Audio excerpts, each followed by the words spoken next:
Just trying to share my screen.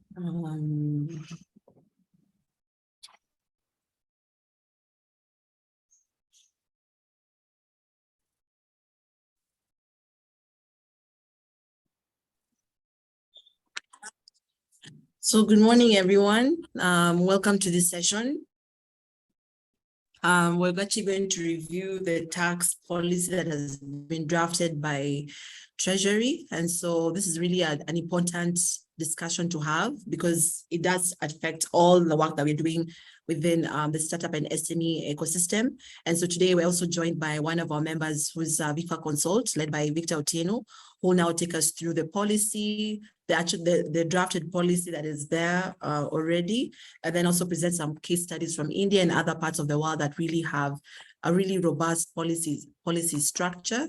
And then we can actually see how we can enhance the current policy that is being drafted by Treasury to ensure that also it captures the key needs on the ground. So allow me just to give you a small introduction about ASEC and who we are and how we actually formed the session. So ASEC is an association, membership-based association that's bringing together entrepreneur support organizations across the country that really are supporting key entrepreneurial services to entrepreneurs and also startups. And some of those services include training, coaching, mentorship, linking them to markets, linking them to different ecosystem players, or even access to markets as well, just to help SMEs really grow and strengthen their businesses. We're governed by 5 key pillars that govern our mandate as an association. So one of them is on policy. So we do drive the policy agenda with our members, as well as now collaborating more closely with government, development partners, also linking with investors, just to ensure that we develop a rigorous ecosystem standards and guidelines, at the same time influencing a more conducive environment for for SMEs and startups to really thrive and grow. And the discussion that actually we're having today is really anchored under our policy pillar. And that is why we felt that it was very important to have this national discussion and really dive deep into actually what the policy we are actually proposing to pass within government. So the second one that we do have is collaboration. So under collaboration, it is actually linking different ecosystem players. So ASEC actually has partnership agreements with different ecosystem actors, and that's across the different players. And then from there, we actually have an opportunity to devolve some of these partnerships down to our members so that they can actually enjoy those benefits. So for example, like now linking with the Kenya National Innovation Agency that actually has some sort of funding for entrepreneurs and SMEs. So we actually find a way of spotlighting or even shortlisting some of the startups that actually can go and pitch under the Kenya Innovation Week, which is happening in December, and actually get access to those opportunities through the collaboration of ASEC. The third one is on internationalization.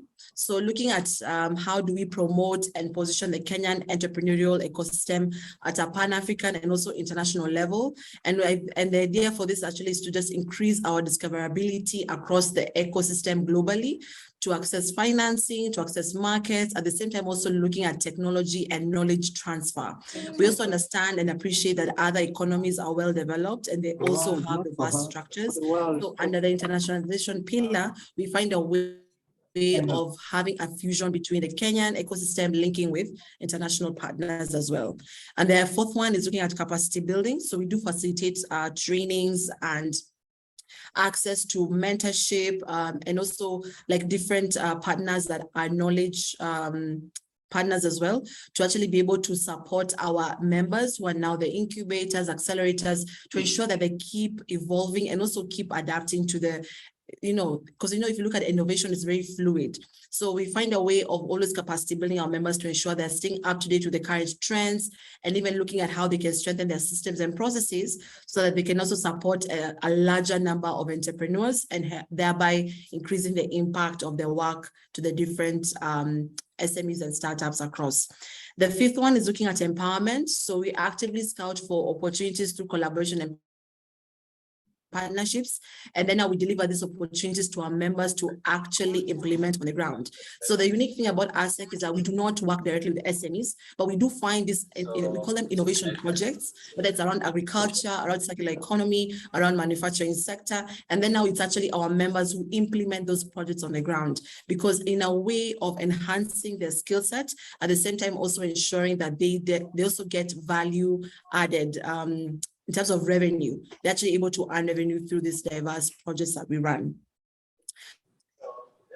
So looking at our different footprints across Kenya, so we do have more than 55 innovation hubs scattered across the country of Kenya. And the reason why we advocate for nationwide representation is because we understand that there are a lot of grassroots innovations that are coming up, and want to ensure that each of our members have a hub that is based in the strategic location where entrepreneurs are. So for example, looking at Western Kenya, we focus more on agriculture and the blue economy. We also have, the central part of Kenya, we have the northern part, we have the southern part, and every other part as well. So our members come from those diverse areas, and they also serve entrepreneurs across diverse sectors. So looking at partnership, because we are very keen on collaborating with many different actors. So we have different partnerships ranging from government to international partners who are organizing global events like GITEX, Zaid, Agorize, etc. And then also we have also media, and also of course we partner with research organizations just to support that. And then also we link up with other associations as well. Looking at our impact, so far we've been able to reach more than 1,000 participants through our diverse engagement initiatives, and also you are also partaking this different engagement initiative that we have initiated. And then looking also at working with the number of entrepreneur support organizations, there are more than 55. We have implemented 9 innovation projects that are touching with micro, small, medium, and also large entrepreneurs, and they've actually been able to benefit from that. We've been able to facilitate 5 ecosystem dialogue initiatives, and that's linking also with Pan-African partners, just to ensure that also we are having a wholesome discussion that really is about benchmarking, and then also learning from different ecosystems about what is actually working in their country and how we can either adapt it in Kenya or find a way of collaborating with that partner. The other thing also we've been able to do is work on 2 policy initiatives. So I don't know if you've heard about the Starter Bill. The Starter Bill also was drafted by ASEC in collaboration with many other partners. And the idea for that was really about creating a conducive environment for the startup to thrive. So if you look at a startup, it's not the same as an SME. And really, they are the kind of the forgotten segment that really needs a lot of funding and a lot of support, and even a structured framework in how we can actually support startups to really thrive. Because if you look at their impact, it actually is a much higher impact than a typical traditional SME. And so how then do we accelerate that? And that is by looking at the policy and regulation framework that's under the Startup Bill. The second one also we've been able to do is the Code of Conduct, which is looking at how do we ensure fair engagements and interactions across different actors who are working with entrepreneurs in the space, and ensure that also they are well taken care of. In terms of the number of entrepreneurs who have directly benefited from these projects, we're looking at over 600 entrepreneurs who have enrolled for the different programs. And then we've had over 200 entrepreneurs who have been funded financially, just to help them scale up their business. And then also been able to profile over 15 members across different platforms, not just only national level, but also Pan-African and also international. If you're looking at the finances, so through the different initiatives, we've been able to support the 200 entrepreneurs who have been funded. They've received a funding of 418,000 euros. That's roughly 51 million Kenyan shillings. And that really is an attribute of why we need to create a conducive environment for the entrepreneurs. That way we can actually channel more funding, and then they can be able to scale their business and grow. So looking at also our members, because also we want to ensure that we are having sustainable entrepreneur support organizations. We also been able to generate for them revenue over 78,000 euros. That really has helped them, scale their business to other counties and also other geographies. And then also looking at how they've been able to scale their team to also provide more support to entrepreneurs today. So I just wanted to give a high level overview about who ASEC is and what we do. And really one of the things that also we value working within ASEC is partnering also with our members, because we believe our members do have a lot of knowledge and research. And that is one thing that we are able to provide as an ASEC, we provide for them a platform where they can actually come and speak about these pertinent issues and actually find a way to pull in other different partners that can actually contribute to this national agenda. And so I'd like to hand it over to, I think I saw Anne Lamy, are you still here? Okay, so I'd like to hand it over to Victor. Victor Otieno is a longtime friend, but also a very good member of ASEC. He's also been part of the founding team of ASEC, which started in 2018. And so he's really an expert when it comes to taxes, when it comes to anything policy related. And he has a real passion for the SME and startup ecosystem. And so I think that's why it is that it's very befitting to have you as the facilitator for the session today. And really happy to have you. My name is Msme Act. I'm the CEO for ASEC, and really I'm very honored to also have all of you take time today and just discuss about this session. So Victor, over to you. Thank you very much. Thank you very much, Mercy, and good morning, everyone. My name is Victor Otieno. I'm the Managing Director of VIFA Consult, an SME and startup research and consultancy, sorry. So I think, as Mercy has alluded, the basis for our conversation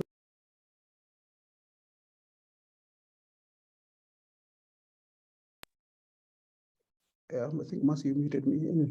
So the basis of our conversation, of course, as Mercy has indicated, is the call for comments by the National Treasury and Planning for different stakeholders to be able to give their comments on the draft, tax policy that they are working on. And of course, this comes on the back of the government's aim or desire to be able to streamline and align and ensure that taxation works both for government in terms of revenue collection, but also it is able to work for the entrepreneurs in terms of having a conducive environment for business.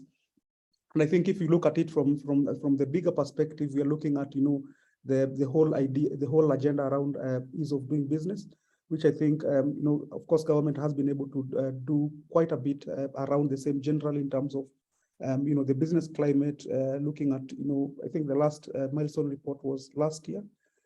Probably you can be able to have a look and probably you can be able to see the various strides government has been able to put in place to ensure that, the business environment works well. So I think this falls in line with that. And we thought it would be befitting for players or stakeholders within the MSME as well as startup community to be able to voice their opinion or give their comments to this particular policy, because at the end of the day, it would affect us. So I think for those of us who know how government works, is of course you have a guiding policy that would trickle down to actual legislation. So the legislation, of course, feeds from the tax policy. So we thought that it would only make sense if we were able to help in developing the story, so that by the time we get legislation, it is legislation that is anchored on or resonates with the values or the aspirations that we have as a community. So the flip side for, I think, most of us is to be very reactive in terms of government policy. So whether we are in startup community, whether we are in the MSME space, is to be reactive, maybe at a bill level or legislation being put out. Then it becomes very difficult. Like for example, currently maybe we have the 2022 finance bill, which puts out various tax measures to be able to for government to collect revenue. So it's very difficult for you to be able to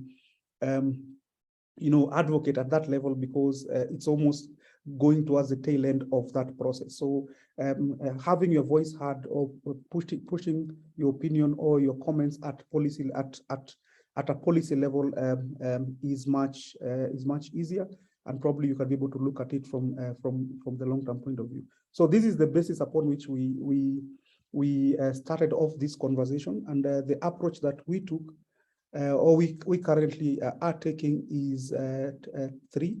Number one is we are publishing a peer-reviewed paper around the effect of taxation on MSMEs.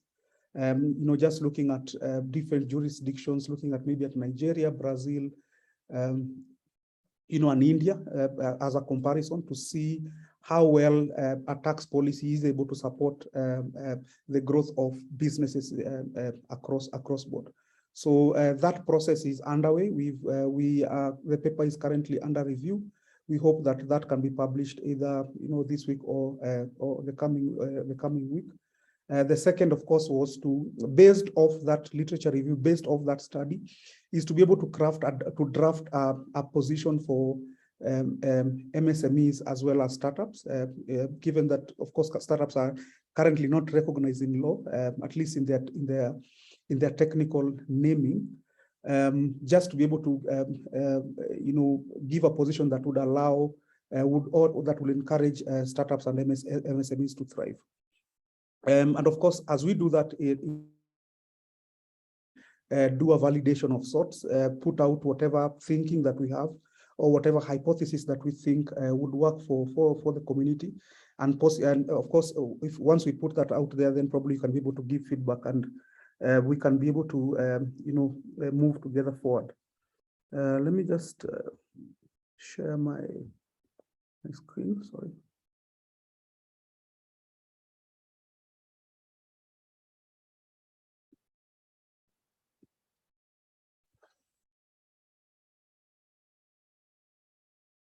So of course, the focus of our submission would primarily be founded on SMEs, with startups also featuring towards the tail end. So of course, I've been able to introduce who VIFA is. As I said, our focus is research and consultancy. We work both with ESOs as well as entrepreneurs directly. Our work primarily is to be able to use this research and data to inform how ESOs engage with SMEs.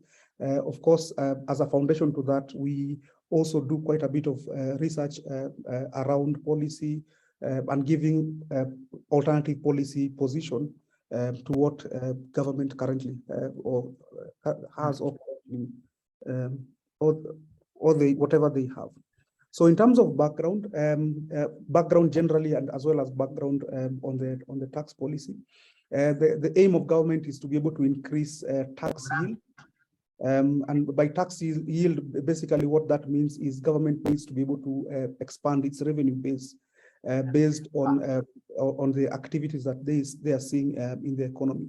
So there is a specific focus towards getting revenue from agriculture, which of course, as you know, contributes around 24% to GDP directly and another 20 plus something indirectly. So agriculture in its entire, if you look at the entire value chain, contributes close to or even more than 40% to GDP. So it's a sector that contributes highly to the economy, but in terms of revenue, its contribution towards revenue is not in tandem. So the government is looking towards that. Government also is looking towards the informal sector, or popularly known as Juakali, which has been historically very difficult to tax.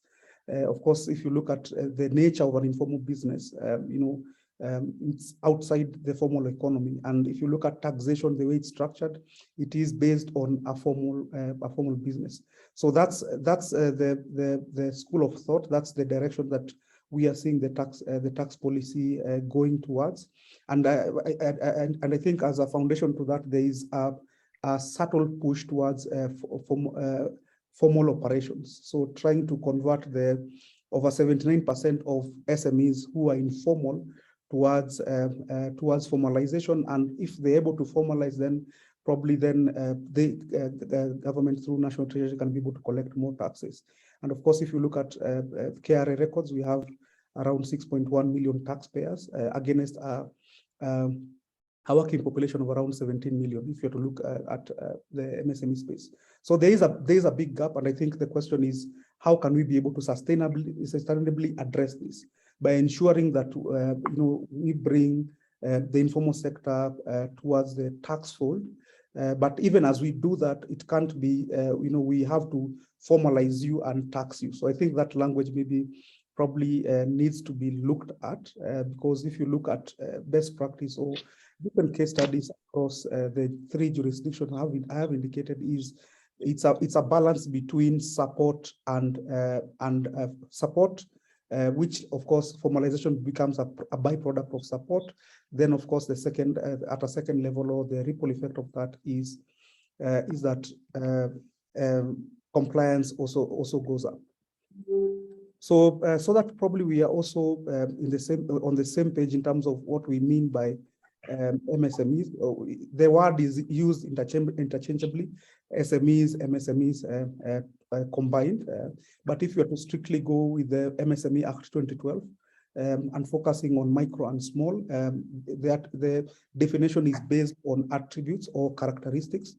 So a micro business is a business that has a turnover of less than $1 million, less than 10 employees, and specifically for manufacturing sector has investments of less than 10 million, and looking at service and agriculture sector investments of less than 5 million. So technically, this is what we call a micro enterprise, and of course, a majority of businesses in Kenya fall within that space, and of course are informal. If you look at a small enterprise, we're looking at a turnover of between 1 to 5 million, 10 to 50 employees, and we have threshold around manufacturing as well as agriculture. So of course, I think the support towards MSME has not started today. So this is a journey that I think started as late or as early as 1963. So of course, pegged on the ILO report around back then, in terms of just being able to define who SMEs are, which sectors do they fall in, and how the economy is really structured, and how best government can be able to support this sector. So we've had a raft of policy as well as legislative interventions over the years that have tried to be able to support SMEs, and we feel that the national tax policy must speak to that. Yes, we are looking at revenue collection, but tax policy or taxation in general should be a tool that incentivizes growth of any sector, and specifically for this instant, both SMEs as well as startups. So as much as the policy looks at means and ways of formalizing businesses and taxing them, I think the overarching school of thought or philosophy or theory of change would be to be able to support sufficiently for them to grow, and then probably you can be able to tax. Otherwise, if the language becomes a question of let's formalize and tax, then we might not be able to achieve much. So we feel that the tax policy should be able to speak to that towards supporting SMEs. Then as we talk about support, maybe as we go towards legislation, then we can see that coming into fore. So as one of the, in terms of the 5 areas or 5 objectives around the tax policy that we feel should come out is, as I've highlighted on point number 4, is ensuring a clear link between, it's almost like a carrot and a stick. Ensuring that at the front we see support, we see incentives, and at the back we see taxation. So there has to be an incentive or a positive reinforcement kind of approach in terms of approaching SME taxation and formalization. So of course we have issues around technology which must be encouraged. Of course, also being very clear to indicate the importance of formalization and in terms of contributing towards the economy, and that has to be given credence. That people have to be, we have to find a way of celebrating SMEs who are able to contribute towards the economy. We always see annually, maybe the president giving awards to Safaricom, EAPL for being good taxpayers. And maybe something very similar for small businesses who are creating jobs, who are contributing towards the economy. So there has to be a way we are able to recognize as a country the role that SMEs play. Then probably as we see it, then it encourages businesses to be able to formalize and play a greater role in terms of compliance. So based on literature review, of course, the major one being the Kenya National Bureau of Statistics Msme report 2016, it has identified a couple of challenges that SMEs face. And of course, compliance and government regulation is a major sticking point for a lot of SMEs, which has a direct correlation with compliance. So for instance, if getting the taxes are high, business licenses are high, complying with them is complicated, then it has a repercussion in terms of formalization. So given we know and we've seen evidence of government making significant efforts towards compliance and regulation, I think if you were to review for the last 10 years, the business amendment laws, government has been able to try to streamline general regulatory environment across board. And there is evidence towards that, but still, we still have a challenge in terms of small businesses. Small businesses still have challenges around access to finance, adaptation to the environment, etc. So can this policy to some degree try to address some of these challenges or can we use this policy as a tool to be able to not only tax, formalize, and etc., but can it also be used as a way of ensuring that some of the challenges that SMEs face are addressed? So in terms of just a brief background in terms of government support that we've seen across the years, and this is just an example of how policy would work. For example, we have the National Industrial Policy 2012, as well as there's another one, I think, that came in 2016. And the idea, again, I think at the Industrial Policy 2012 was looking at the general philosophy was around supporting local industry through import substitution.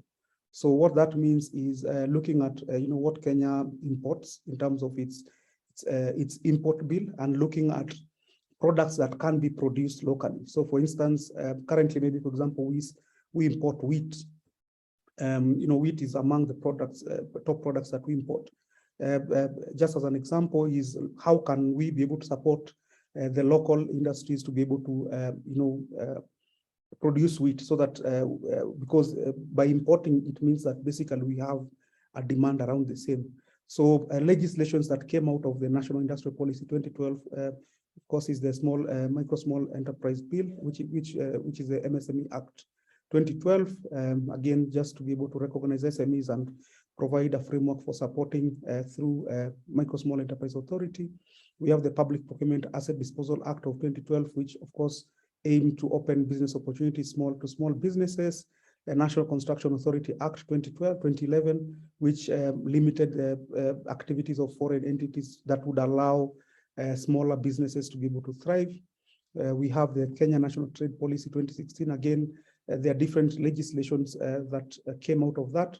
I think at the top of mind, we can see the Credit Guarantee Scheme conversation started from that policy document. So we can see a direct link between policy and legislation. So I think that's this was just to give us pointers towards the importance of being able to contribute towards a policy paper. Of course, I think the most recent one we have the Small Enterprise Policy 2012, which which was interesting as we were reviewing it. We found that part of the objectives of the Small Enterprise Policy talked about startups. So if you are to go to that policy document, you'd see that it's speaking towards startups, which is very interesting in the sense that if you looked at technically who startups are and who SMEs are, them featuring in one document is I'm not sure if that's the most optimal way of supporting startups. Again, the more we're able to review this kind of policy documents, the more we're able to give alternative positions. We've seen under the same policy, government through Ministry of Industry set up biashara centers across the counties. Again, is just to bring government services or government support at a local level. So for us, as we go towards, of course, giving our commentary around the tax policy, we probably also have to be able to understand how taxation works in Kenya in terms of just the general flow, especially after the enactment of the Constitution in 2010. So it goes through five stages: formulation, approval, implementation, and audit and evaluation. So in terms of formulation of a budget, because when we talk about taxation, taxation feeds towards government spending. So for government to spend, then probably they have to be able to raise revenue, both locally, which is they can do through either through taxation or local borrowing, as well as external borrowing. So formulation, this is done by the executive at both the national and county governments, and the output of that is a budget policy statement.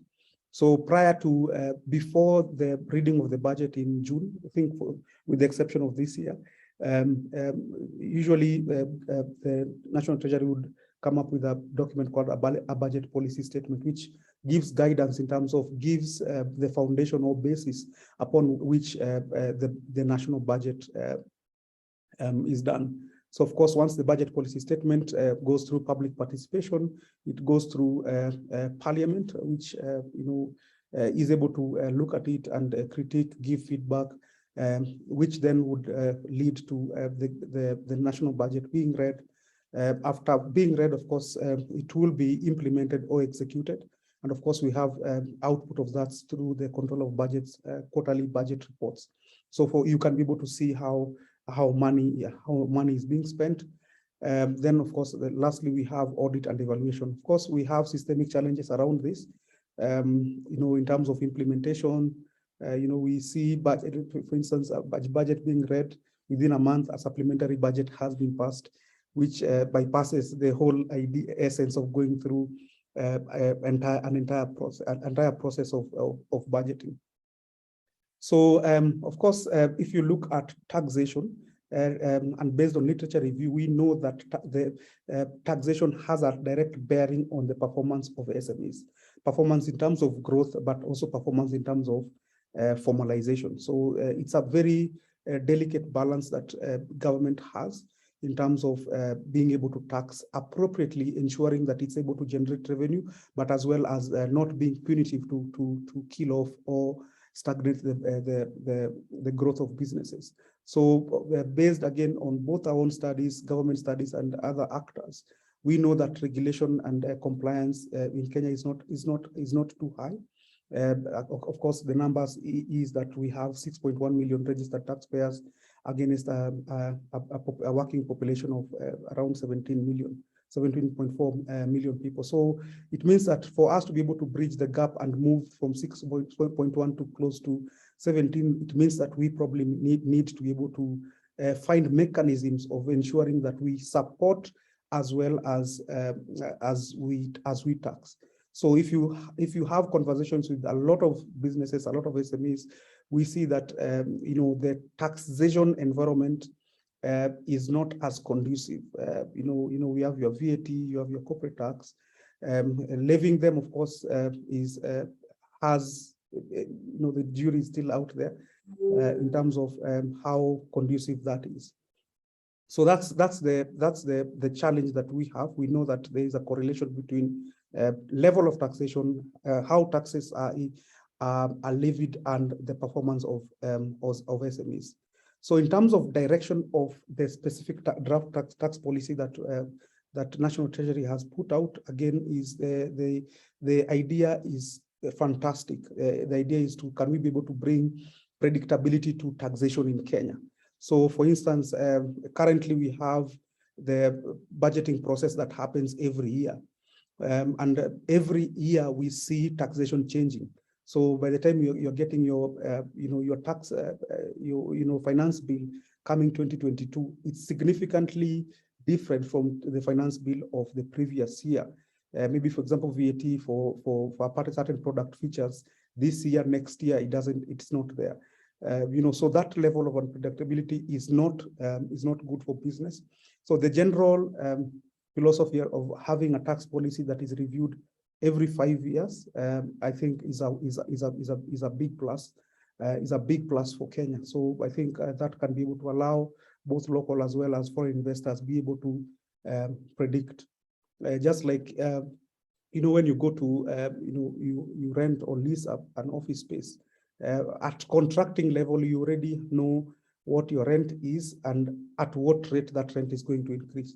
So you can align your business strategies around the same.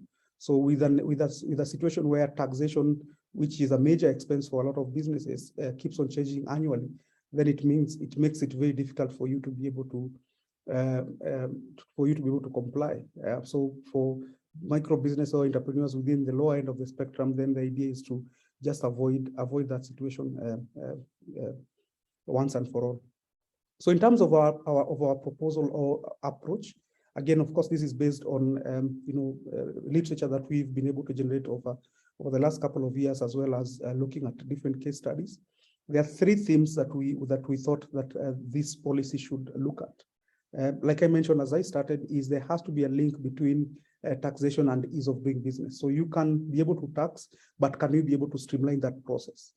So that, and we've seen, I think, through KRA currently, we see through, you can be able to do your registration online, which is a good thing, but can we be able to further improve that? So these are the three themes. Number one is ease of doing business. Number two is attractiveness of public procurement opportunities.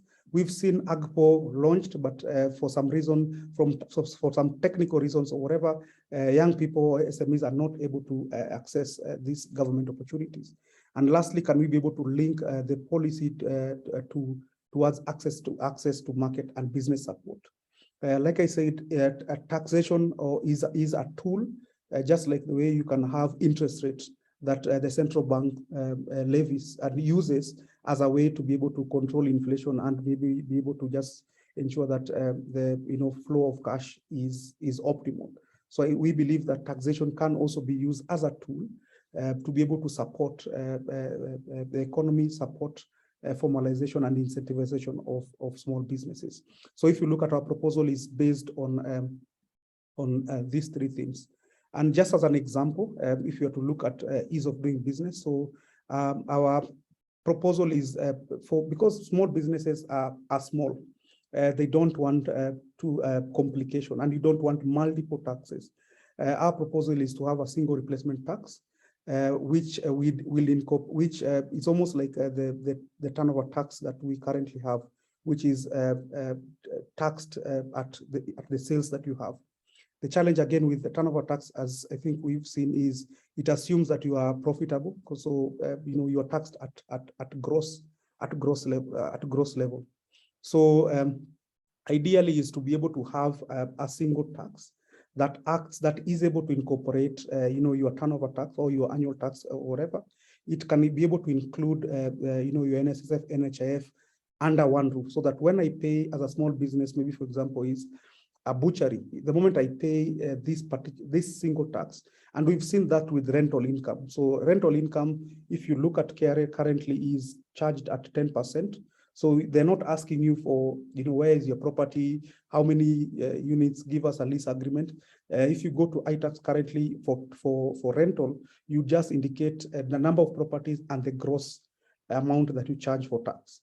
You charge as rental, then automatically they charge 10%, and that's it.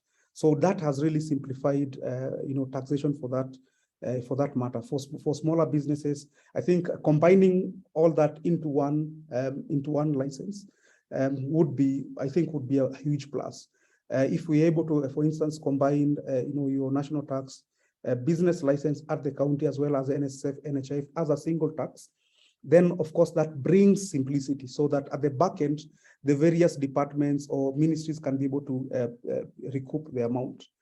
So we feel that will be able to bring simplicity out of the complexity of taxation, and immediately I'm able to comply, I'm able to get my tax compliance. So that immediately releases me to be able to engage, whether I'm trading with corporates or whether I'm trading with government, I'm able to say clearly that I am compliant. I think this can be a good starting point. Then as businesses grow out of being small, then probably they can be seamlessly be introduced to corporate tax, VAT, etc. But at least if you are to achieve the objective of formalization, then we cannot be able to complicate taxation for smaller businesses. So if someone is, in an open air market, let them be able to, apply for taxation using, your mobile ETC, get one tax that cuts across board. Of course, it's easier said than done. Combining NSSF, NHIF, TOT, as well as county business license can be a huge task. But if we're able to crack it, then probably that would really ease doing business for small businesses. Again, they don't have time, they don't have the cost, they don't have the information to be able to, go to KRA and, go online and try to do all these kind of compliances. So simply put, just looking at the proposal and our hypothesis in terms of benefits. Again, linking taxation and compliance to public procurement opportunities, and specifically AGPO. Again, can we be able to link, based on ease of doing business, me being able to comply, and can this be linked to public procurement opportunities for small businesses? So once I'm able to get my TCC, it means that, and I'm able to comply, there's a direct link of you getting public procurement opportunities. So that would really, make it easier for them to be able to access, again, opportunities within both national as well as county government. So if this can, of course, they are interlinked. If this can be addressed, then probably we should be able to see some level of compliance going up. Yeah, and it will give opportunities for smaller people to be able to participate in public procurement. And again, if there is any taxation that happens in terms of withholding tax or whatever taxes that needs to be paid, then probably the customer or the government agency or county government withholds that at source. Again, it makes it easier for the SME to comply. Once I give my quote, I'm already compliant, tax is deducted at source. That, of course, automatically from the back end is received by KRA. Again, that is compliance. And if we can be able to have preferential tax for locally produced goods, that, of course, can be a huge plus or an added advantage. So not only are you accessing government procurement, but if you are producing the whatever product locally, then probably you have some level of preference. And the last thing, of course, is linking compliance to accessing markets. So as I said in my opening statement, there has to be an incentivization or support of SMEs, then formalization becomes a byproduct of support. So we can see, of course, a shift towards looking at digital businesses and generally innovation and startups. So of course, I think currently we have the digital tax. So again, can we be able to unpack that and see how can we be able to allow this sector to grow, then have a way of taxing them as they grow based on support. So I think that is a conversation that needs to happen in terms of, can we be able to, as part of this policy, can we be able to really look at the startup ecosystem, or can we be able to look at the innovation ecosystem in general, basically look at their needs and see how we can be able to use tax and the regime around tax breaks to enable these organizations to grow. And I think if you look at Brazil has something they're calling the Simples Nationalization, something. It's a bit Spanish. So it's a tax regime that covers 65% of Brazil and accounts for a quarter of federal tax exemptions. So exemptions can work if they are targeted, just like the way we have special economic zones. We have, special economic zones, etc., where you get some a zone that is classified as special with very clear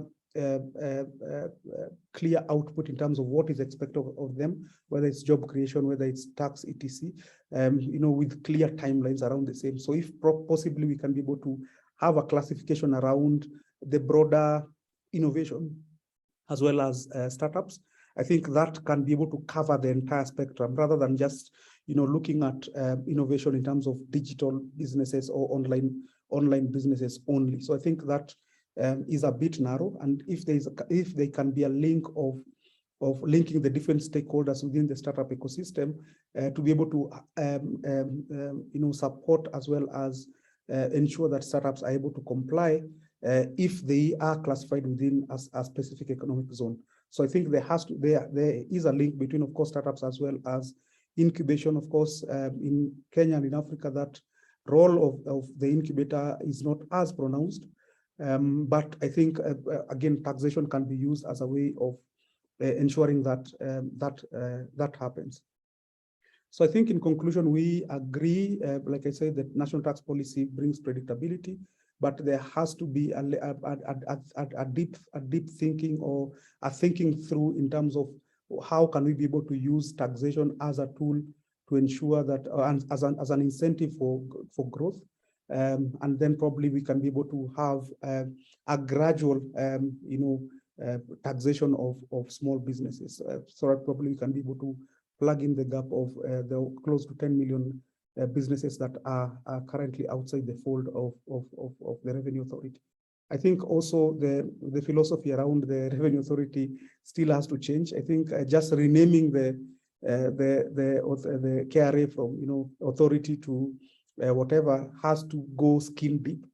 We can't just do PR and say now we are revenue something, but the culture that around taxation is still punitive, and we currently see that play out at the national stage, with Keroche and all these other different players who are there, where it looks like it's antagonistic. I don't think revenue collection should be antagonistic. It should be more of collaboration, more of understanding each other, and looking at a win-win situation. So that's something that maybe KRA must consider. Even the National Treasury must consider that beyond renaming, the culture around that has to change. The culture of offering support and willing to listen to small businesses in terms of what their real needs are would probably be able to assist. And we've seen similar engagements between government and private sector, of course, at a much higher level in terms of KEPSA. We see them having roundtables with the president, with the national speaker, with the speaker of Senate. We see them having roundtables with different actors, judiciary, etc. Why can't we have a similar, engagement where we see SMEs, through their different associations, directly engage KRA on a periodic basis? So yes, we have a policy, an working policy. Yes, we have legislations, but even with all this, sometimes things happen. So things might not, work well. And we've seen this, for instance, with the scrap metal dealers, where there was an entanglement of sorts. And they've been able to have continuous dialogue between, of course, the president, the Ministry of Trade, etc., and they've been able to look for solutions. So despite having legislation, despite having policy, it's always good to have an engagement framework that is either anchored in law or something that will allow continuous feedback for SMEs to be able to engage, to ensure that the legislation or the laws that are put in place actually work for small businesses. So that's basically that in terms of our presentation. But as I said, it's the presentation was based on the paper that we currently are in the process of publishing, as well as the submission of that paper. So we'll share that. The deadline for submission is the 5th, which is this Friday. We hope that we can be able to do a submission, of course, on behalf of the different players within across board between SMEs as well as startups. So we'll put in a joint submission of this. So yeah, so thank you very much, and of course I'm open, or we are open to feedback. At least we have today and tomorrow before we make our final submission to the National Treasury. Thank you very much.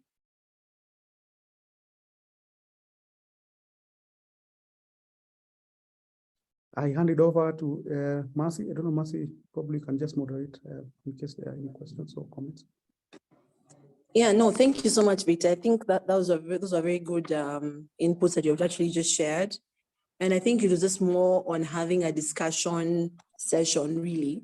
And Victor, you've laid out the groundwork very well. So I think just wanted to invite like any reactions, comments, things that you wanted to be added onto the document that actually we're preparing to share with Treasury. So I can just open the floor.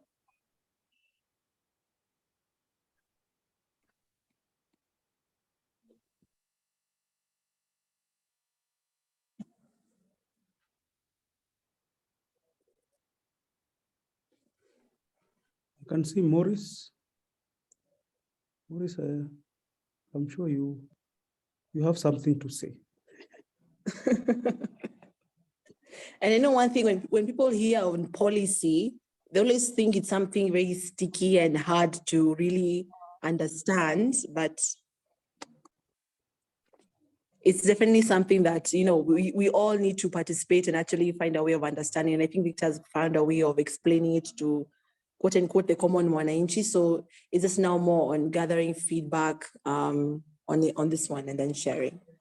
I think you said Maurice had something to share. I was listening. No. I have nothing to share. I was just interested to listen to the process and understand how it affects the community I represent. Yeah, so for today, fortunately, I have nothing to say. So, Maurice.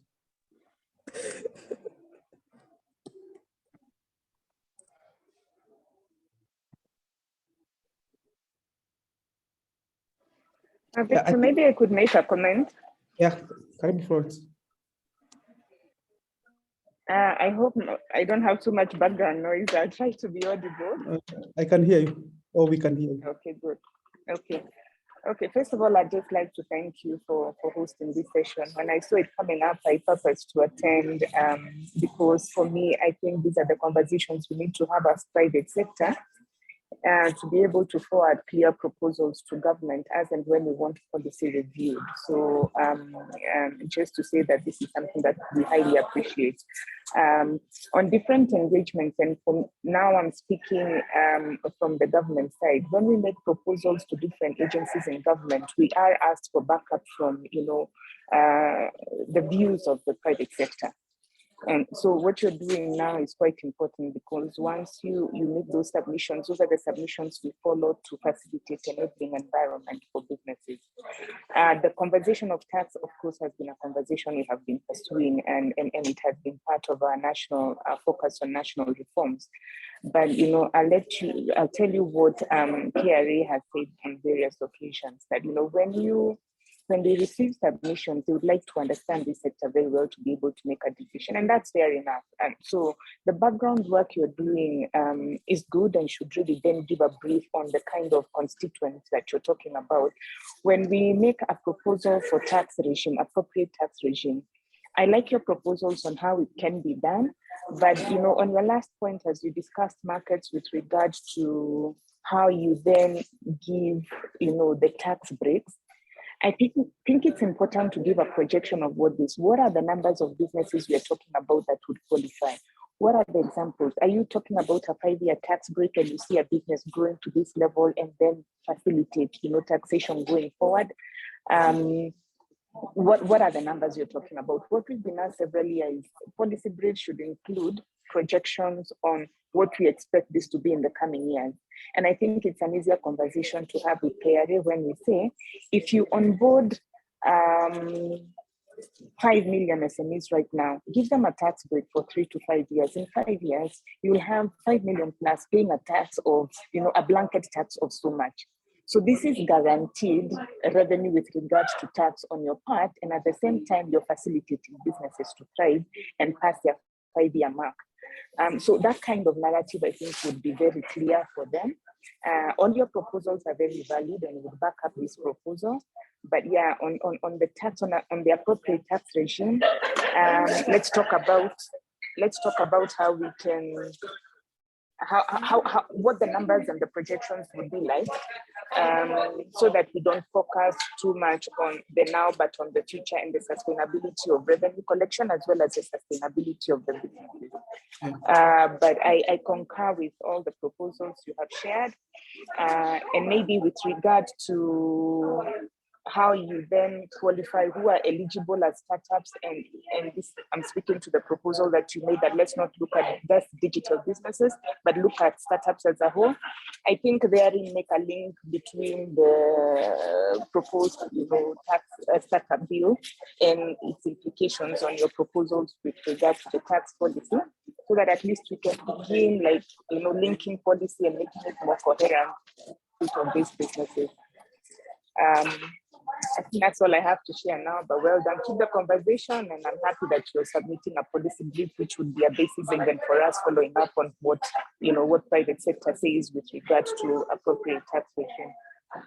Thank you. Thank you very much, Florence. I've noted all. Hopefully you can just include them in the final draft.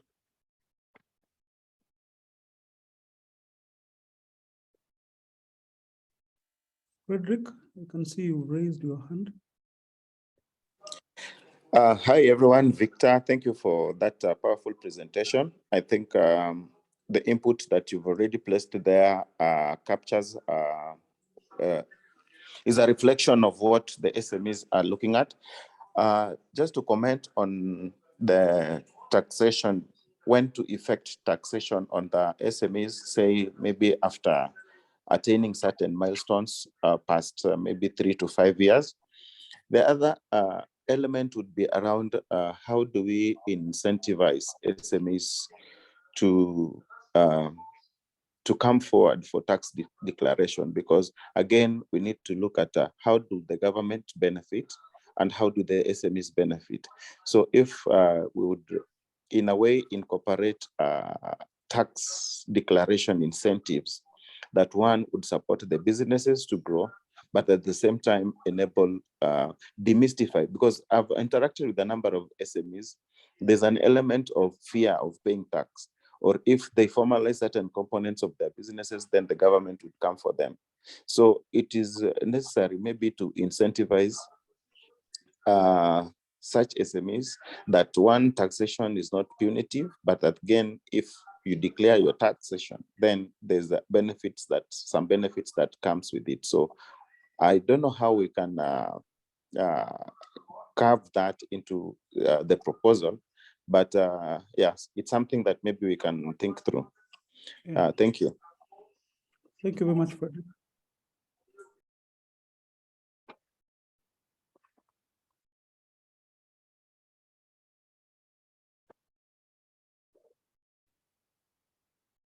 I don't see any hands raised. I mentioned, we are going to incorporate, I think, the comments that we've received, just having also had numbers, I think, as Florence has mentioned, to see in terms of testing, if you were to get some sort of tax break, what incremental revenue are we going to see, so that at least we can solidify the argument for incentives. And I agree, if that is not there, then probably from a revenue perspective, that might not be able to fly. So I can see Eddie, you raised your hand. Hi, thanks, Victor. And sorry, I've joined the call a bit late. So if the comments I'll make have been addressed, you'll forgive me. Mine is just an observation, and I've had a chance to look through the policy. And while the policy has a lot of good proposals, especially around the certainty of taxation and changing the consideration for changing taxes from 1 year to 5 years, I think that's a welcome proposal. It gives companies and organizations a time to adjust the new tax requirements. But however, I think it needs to also be thought about so that it's harmonized with some of the other available tax provisions, more so around capital investments. And capital deductions currently are allowed to drag on for 10 years.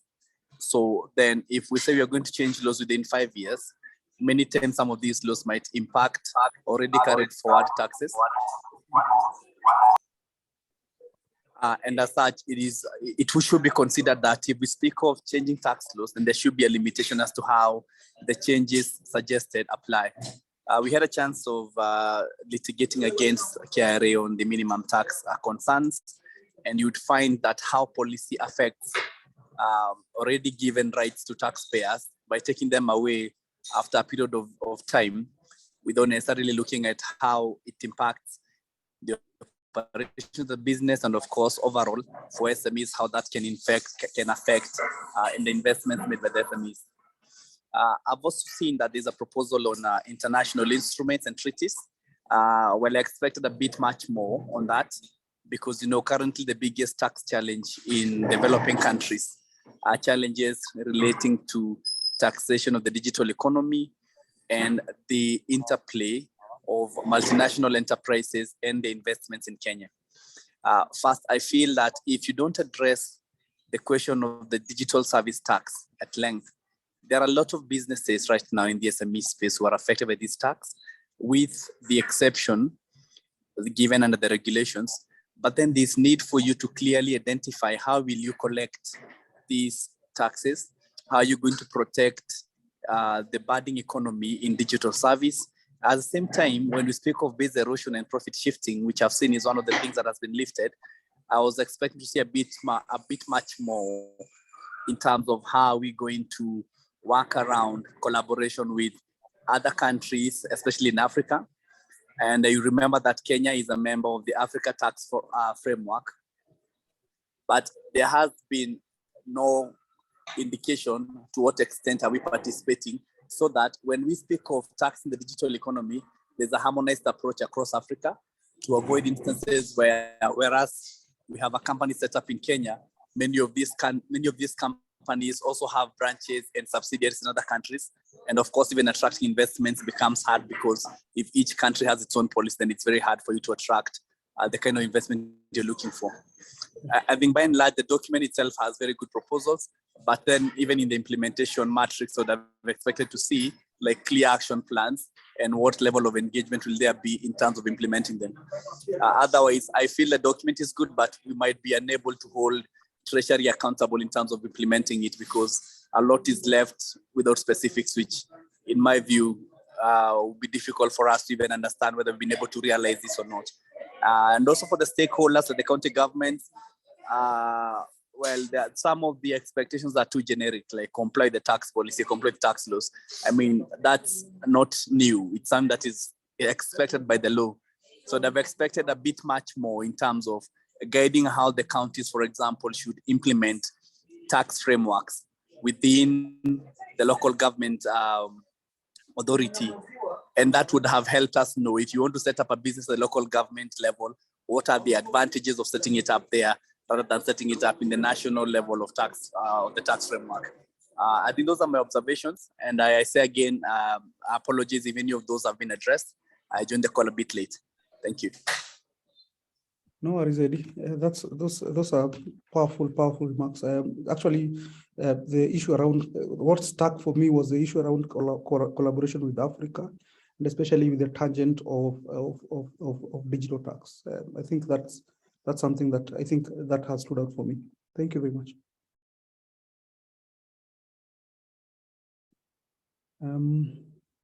Is there any other comments or question? I can't say, I think that's the only hand that I've seen. It's 11:10.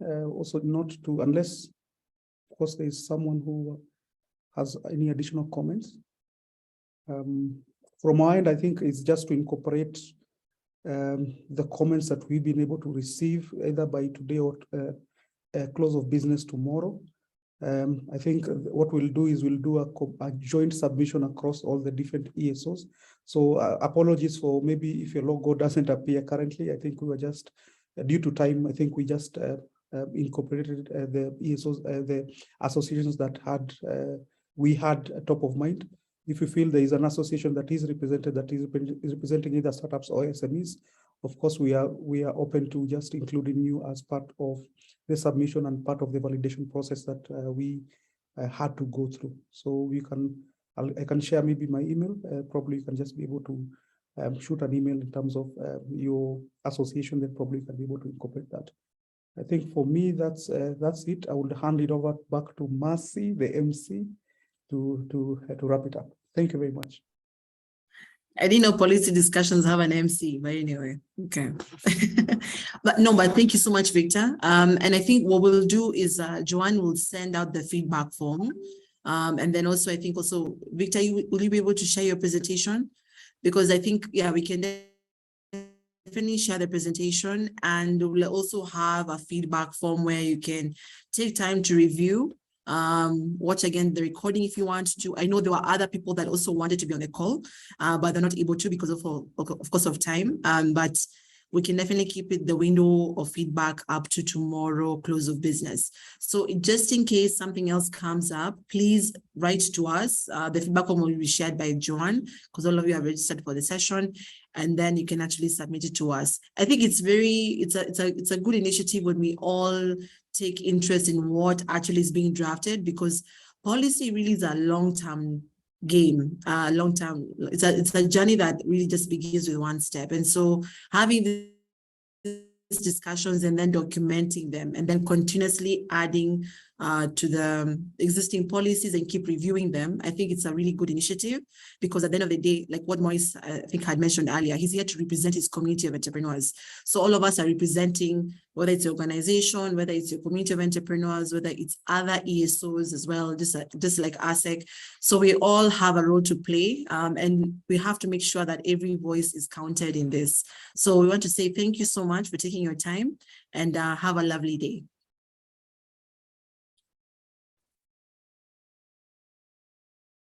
You're all free to leave now. Thank you so much. Unless there's someone who has a burning question. Yeah.